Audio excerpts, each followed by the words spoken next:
so let's go. So we're doing 2005 from start to wave section. All right, so first question, which of the following diagram below indicates that the correct way of taking readings of volume of liquid in a measuring cylinder? All right, what's our answer here? So which one shows correct reading, correct position of the eye in reading the measuring cylinder? 2, yes it is 2. Right, so remember the eye position needs to be horizontal, directly horizontal to the bottom of your curve, your meniscus of the liquid. So 2 would be the answer given for that question, right? And that would be B. Question 2, the unit of electrical resistance may be expressed as. All right, so with these questions, I normally like to, instead of writing the units, I write what the units represent. All right, so this is R, so resistance ohm, R is equal to V is the unit of voltage, so V is equal to, R is equal to V. Then this A to the -1 mean that it's being divided by A is the unit of current, which is I. All right, so is that a true? Is that a true equation? R is equal to V over I. Is that true? All right, so based on Ohm's law, that says V is equal to IR. All right, so if we make R the subject, R is equal to V divided by I. So therefore, this is a true statement. So therefore, A is correct. All right, so 3. A student set up a simple pendulum and finds the period is 1.7 seconds. To obtain a period near to 1 second, he should. So what should he do to reduce this time to closer to a 1 second value? C, lengthen the pendulum. No, lengthening the pendulum would cause the time to increase. Increase the time would mean go further away, so therefore it would be D. All right, so we shorten the string, so therefore it swings faster, so you get time closer to 1 second. All right. Next, the instrument most suitable for measuring the external diameter of a test tube is. So measure the external diameter of a test tube, A. All right, so this one is tricky, but it can be both A and B, right? But for safe purpose, you can preferably go with B. All right, because A only applies to very small objects that we use the micrometer screw gauge for, but it actually is big enough to measure the thickness of a test tube. But we will most likely use the vernier caliper to do that. All right, so stick with the vernier caliper, but if it's a small thing like hair, strand of hair, or wire, electrical wires, then you use the micrometer screw gauge. All right. 5. 1 gram is equal to how many milligrams? C, 1,000. Great. So 1 gram is equal to 1,000 milligram. All right, 6. When x is equal to 0, the value of y is. So when x equals 0, what would be y value for this specific graph? V, which is S. Yes, that is correct. Remember, if you have a 0 value for your x, then that means it's not displaced horizontally on each side. So it will only rise on your y-axis. So therefore, it passes through S. So that's B. S will be the answer there. All right, 7. The diagram above shows two forces of magnitude 6 newtons and 8 newtons acting on a particle P. The resultant force acting on P is of magnitude. All right, so they're both acting. We notice it's both acting at 90 degrees. All right, so we can actually note that this will cause a resultant force acting in that direction. All right, so this here, if we close up any side, this side or this side, we get a right angle triangle. All right, so this 6 is the same 6 here, and this 8 is the same 8 here. So we're finding the hypotenuse r, which is the square root of 6 squared plus 8 squared. 6 squared is 36, 8 is 64, that's 100. So the square root of 100 is 10. That's correct. Right? So B will be the answer for the resultant here. Alright, 8. The diagram above represents a 100-gram mass, which can be balanced by placing mass at point I in the position shown above. If mass I is to be used to balance the 100 grams, it should be, oh, this should be mass II or I. Let's see. The diagram above represents a 100-gram mass, which is balanced by placing mass at I in the position shown. Oh, so we're only focused on I right here. So we need to know if mass I is to be used to balance this alone. So we're ignoring this part here. So it's just the I and the 100 grams. Would the value of mass I be greater, smaller, the same of this? Alright, then we notice we're balancing, so that is moment. Alright, so we know that clockwise moment equal anti-clockwise moment. So we can either go ahead and calculate, or we can make a guess, because we notice that the distance between the pivot point and 100 is 10 centimeters. The distance between mass 1 and the pivot point is 10.2. Right? So in order for both to be in equilibrium, then that means this mass needs to be less than 100 grams. Right? So in that case, the only of these answers that is there is A. Right? Because this value is slightly above this one. So if this was the same as 10, then that means I would need to be 100. So both being the same distance away, having the same mass, will cause both the object to be in equilibrium. But because this is slightly further away, then that means the mass that it has in order to maintain this one, that is slightly smaller than the 100 grams. So that is A. Our question 9. Which of the following is not a fundamental quantity? C. That is correct. So area, not a fundamental quantity. It's a derived, because it's taken from measuring length by length, right? And then 10. Which of the following is not a vector quantity? C. That is correct. Density. The density is a scalar quantity. Doesn't regard direction. 11. The slope of a velocity time graph is a measure of. So if you find the gradient of your velocity time graph, what quantity would that represent? B. Acceleration. Great, because velocity over time is acceleration. All right, 12. The mass of an astronaut is 70 kilograms when he is on the moon. When he returns to Earth, his approximate weight will be D. Great, weight is equal to mass times G. So the mass 70 times G, 10, which is 700. 13. When body A exerts a force on body B exerts an equal and opposite force on body A.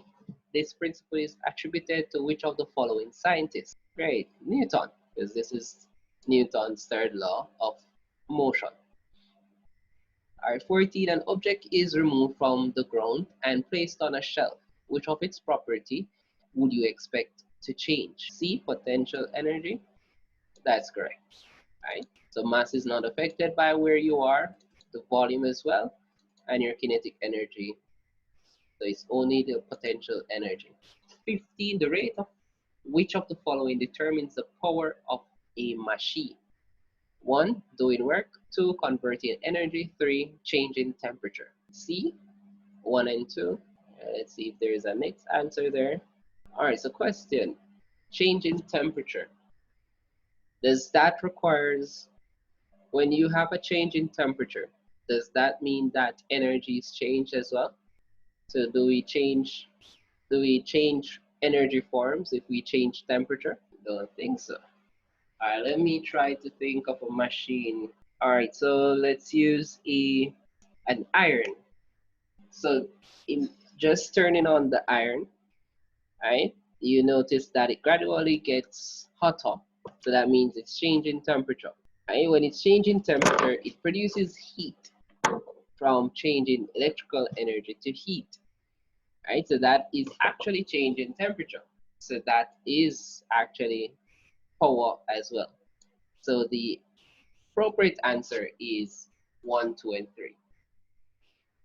Right? So change in temperature is also the rate of it's actually power as well. All right, so 16.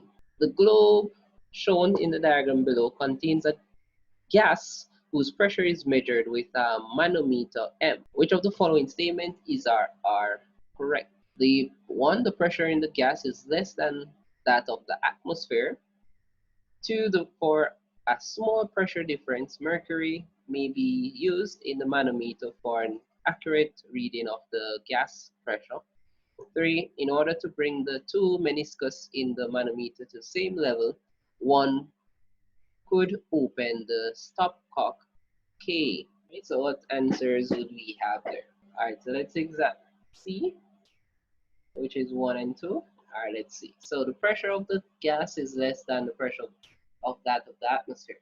Because if we notice on the manometer here, this point is open, so that means we have atmospheric pressure. So it's lower on this side than this side, so that means the air pressure is pushing down here, which causes a rise here. So this statement is true. 2, for a small pressure difference, mercury can be used in the manometer for accurate reading of the gas pressure.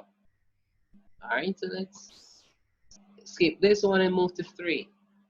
See, in order to bring the two meniscus in the manometer to the same level, one could open this stop right here. So if we open here, so that means we're applying air pressure to it, right? But if we apply air pressure, we also have the pressure of the gas, which will slightly cause it not to be equal, so that's an incorrect statement.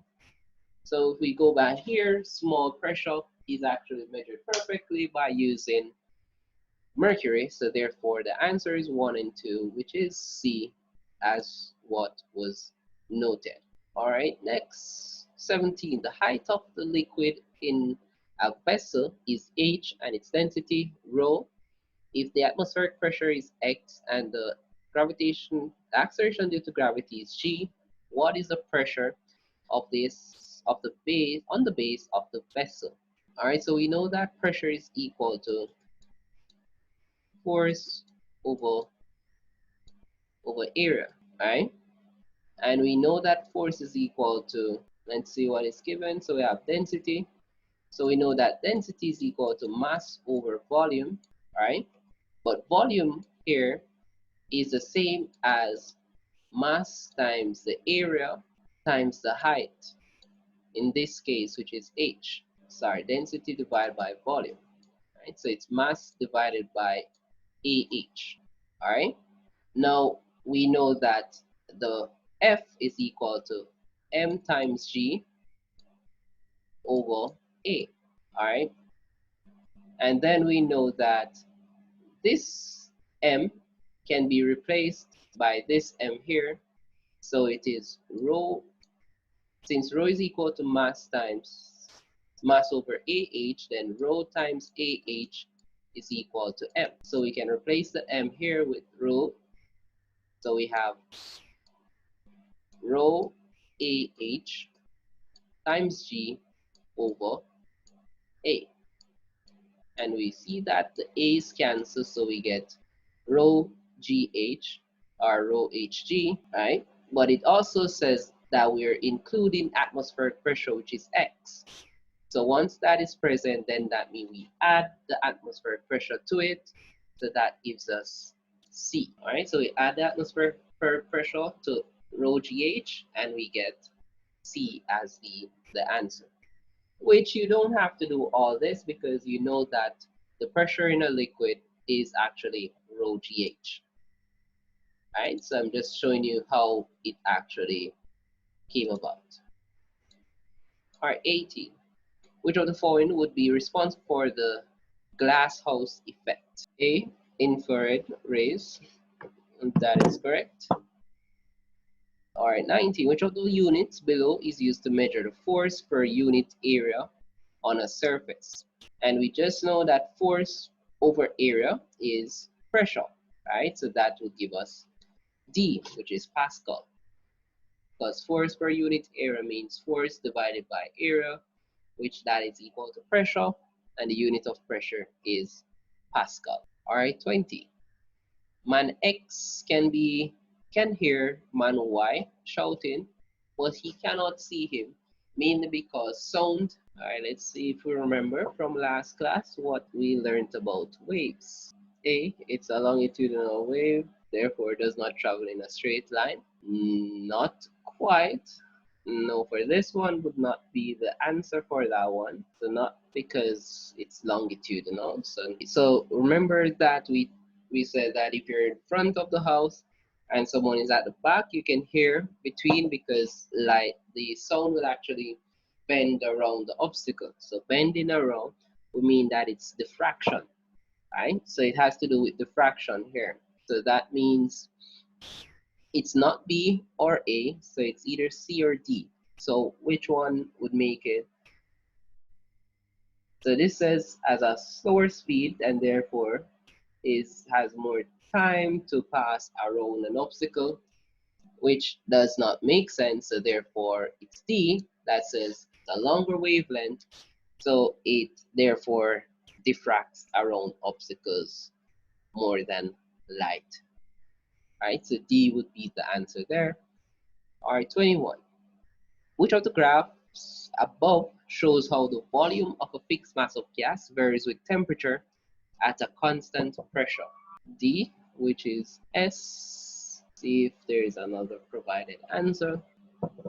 So a gas at 0 degrees, what S is saying at 0 degrees, then the gas will not have a volume, which is not true. At 0 degrees, the gas still will have a volume, so therefore S is not the answer. Right? So what makes P, Q, or R the answer will be dependent on these values on this side. Right? So we know that P is going to negative 300 degrees Celsius, which is way above the absolute zero, which is negative 273. And that's the minimum temperature that a particle can attain. So that means P is not possible, right? So the most appropriate answer would be Q, because Q is very close to negative 300, which means that it's given that it's negative 273. So Q, which would be boy. All right, so 22 now. Which of the following formulas give the efficiency of a machine? B, load times distance moved by load over effort times distance moved by effort times 100. All right, so the load is what you're moving, effort is what you're using, the force that you're using to move what you need to move. So that means the effort has to be what's on the top, right? So therefore it's not B, because if the effort is smaller than the load, then that means the efficiency is low. Right? If the effort is high than the load, then that means efficiency is high. So it's not B because the load is at the top. So it's between C or D, right? And in that case, it will be C. So it's effort times distance moved by effort over the load times distance moved by load. Right? So that's C. So it's always effort over load. All right, this one, 23. The figure above shows a piece of ice wrapped in copper gauze and submerged in a glass test tube of water. The water then heated at the top boils long before the ice is melted. The main reason for this is that, all right, what answers would it be? B, copper is a good conductor of heat. All right, let's see the options and see. The test tube is a poor conductor of heat. Ice is less dense than water, so that's definitely out. Water is a good conductor, is a poor conductor of heat. All right, so it's saying that why does the ice melt after water is being boiled at the top there? And that's because water is not so good a conductor of heat. Right, so it takes time to build up the heat in the water before it actually starts to transfer that heat throughout it. Right, so that's the reason why it gets the ice gets melted after the water at the top is heated first. Right, so the water at the top has to be heated first until it reaches a certain amount. Then that means then the heat starts to fall to cause the ice to melt in the copper. Because remember, copper is a good conductor. So once you have a small amount of heat, then copper will attract that and cause the ice to melt. So it will not be B there. All right, 24. Which of the following graph is obtained by if the volume of a fixed mass of gas at constant pressure is plotted against Kelvin temperature? So this is volume against temperature, which we just did at the top there, so we get B. All right, next 25. A flask contains air under pressure. Which of the air some of the air is let out slowly over a period of 10 seconds. When the flask is closed, what happens? So I have a flask with air that's under pressure. Some of the air is released for 10 seconds and then closed back. What happens to the flask now when it's closed? A, the pressure of the air in the flask will have increased. All right, so since you release some of the gas particles from the flask, which is a constant volume, then that means you're reducing the pressure, so not increasing. Increasing would mean that you're adding more air to it. All right, so because you release it, then that means you're not going to actually get a higher pressure, all right, because the flask is a constant volume. So the volume of the flask doesn't change if you have more gas or less gas, right?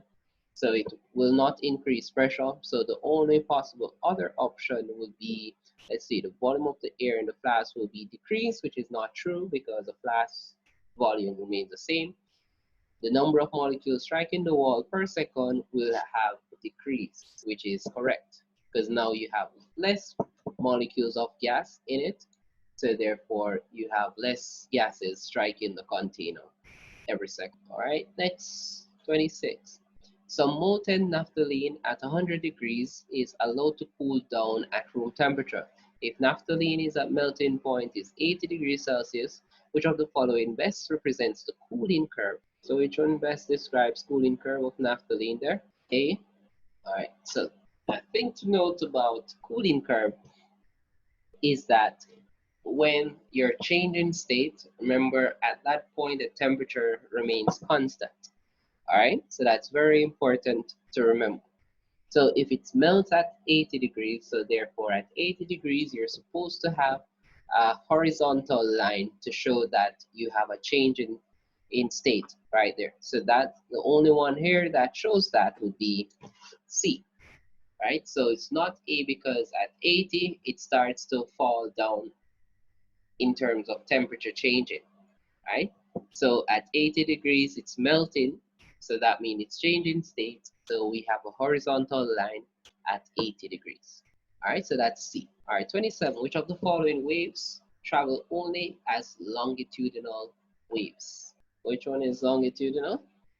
Sound wave, radio wave, water waves. A. All right, so only sound waves we know at this level is longitudinal. All right, 28. The graph above, arising from an experiment on change of phase, shows the solidification started at Q. During which of the stages is the substance in the liquid phase? So it says that we're started to solidify at Q. So that means between Q to R, it's becoming a solid, right? So we only can move from, so we move, so in therefore in a liquid phase, it would be P to Q.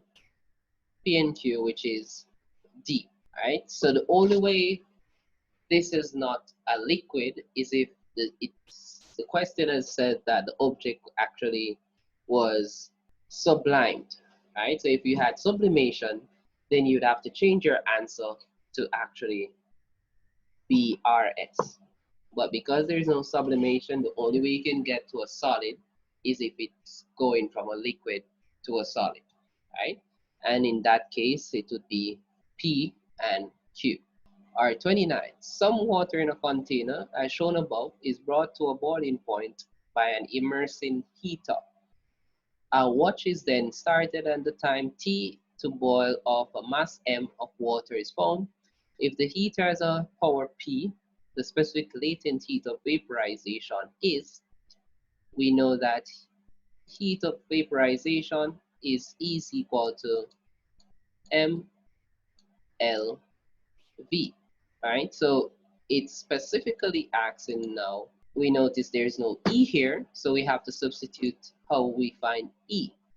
So E, since it's a heater, then the E provided would be the power times the time that the heater is on, which is equal to mLV, right? So to find LV, we divide by M on both sides. So therefore, it's just PT over M, which answer there is A. All right? Rolling down. All right, 30. The figure above shows a wave front about to reach a reflecting surface XY. Which of the following diagrams would represent the wavefront after collision? So which one shows A? Great. So after it bends this way going, it will bend the opposite way coming after reflection. So A would be the answer. 31. The note from a drum is louder when it is struck harder because the sound waves produced have a greater. So if we have a loudness, then that means what is changed? A, again, which is the amplitude, right? So loudness is affected by the amplitude of the wave. R32, compare with X-rays, radio waves. Compared with X-rays, radio waves have what? Have a longer wavelength, a higher frequency, travel faster in air, pass through a sheet of steel more easily. All right, so that means we have to remember about our EM spectrum, right? To know where does radio waves and where does X-rays fall. All right, so we know that X-rays fall closer to gamma, where it's small wavelengths, right? And radio waves actually on the opposite side, where we have long wavelengths, right? So in this case, it says that radio waves will have a longer wavelength, so that is A, right? So it cannot be C because both travel at the same speed, right? So that's something to remember. All EM waves travel at the same speed, which is the speed of light. All right, 33. The shape edge of shadows suggests that light, the sharp edge, sorry, of shadows suggests that light as a wave nature is a form of energy, travels in straight line, travels very quickly. So why do shadows have sharp edges? Basically, that's what it's saying. See, great, because light travels in a straight line. Straight line means that it will have straight edges. All right, 34, which of the following diagrams most clearly shows the path of ray of light when it strikes a plane mirror? So when light strikes a plane mirror, which one gives us a precise representation of that? D. All right. All right, so let's remember. So remember plane images. So that's a flat surface. I remember from last class, flat surface shows that the angle of incidence will equal to the angle of reflection, right? Because the surface is flat and smooth. So in this case, it cannot be A because if we make a normal where the light strikes the surface, right there, we see that this angle is not equal to this angle, right? Same thing for B. We notice this angle is larger, this one is smaller, right? Then for D, the normal actually lies right in their incident angle. So that means this is 0 degrees but our reflective angle has a value r, right? But if we look at C, our normal lies right in both, right? So I is should be equal to R, both being 0. So that means C will be your answer, right? Because incident angle will be equal to reflected angle. All right, so this D will never happen with a mirror. So you'll never shine a light directly in the mirror from straight ahead and it actually reflects on any side of the mirror. It will reflect directly back at you. All right, if you have safety goggles, you could try it with a laser light. So you shine it directly in front and it actually you see the reflection coming back at you. All right, to show you that incident is equal to reflected. All right, 31. The note from a drum is, oh, wait, sorry, 35. In a projector, the object is 5 centimeters from the lens, while the screen is 500 centimeters from the lens. On the other side, what is the magnification? All right, so we know that magnification, let's call it M, is equal to your image, whatever you have for your image over your object. So in this case, we have the image distance, which is 500, right? Because the screen is 500 centimeters from your lens over your object, which is 5. And in that case, we get 100, which is B, right? So whatever you have for magnification is image over object, right? And you divide both to get your magnification. 36. When heat is supplied to equal rates to equal masses of water and of cooking oil, the cooking oil attains a higher temperature than water in the same time. This is because water has a higher specific heat latent heat, water has a higher specific heat capacity, oil is better conductor of heat, water is a better conductor of heat. So why does oil have a higher temperature in the same time than water? B, yes, that is correct. So water has a higher specific heat capacity, so that means it needs way more energy for it to change 1 degree Celsius. All right, 37. The diagram above represents a ray of light passing from a glass to air. The refractive index of glass can be determined by calculating. All right, so remember so we know that from Snell's law that N1 sine I is equal to N2 sine R. Right? So it's moving from glass to air, so that means air N2 is 1.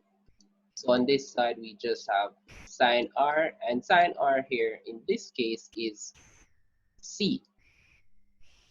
Right? So C is the refracted angle. No, sorry, A, sorry. So A is a refracted angle because from glass to air. So A right here is your refracted angle.